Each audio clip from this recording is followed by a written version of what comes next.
ಕಷ್ಟ ಒಂದೇ ಬರದು, ಸುಖವೂ ಬರದೆ ಇರದು. ರಾತ್ರಿ ಮುಗಿದ ಮೇಲೆ ಹಗಲು ಬಂದೇ ಬತ್ತೈತೆ. ತುತ್ತು ಅನ್ನ ತಿನ್ನೋಕೆ, ಬೊಗಸೆ ನೀರು ಕುಡಿಯೋಕೆ.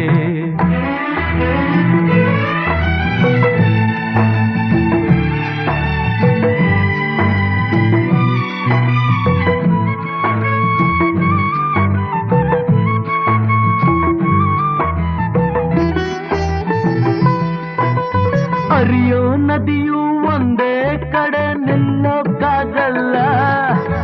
ಹುಟ್ಟಿದ ಮನಸ್ಸ ಒಂದೇ ಊರಲ್ಲಿ ಬಾಳೋಕ್ಕಾಗಲ್ಲ.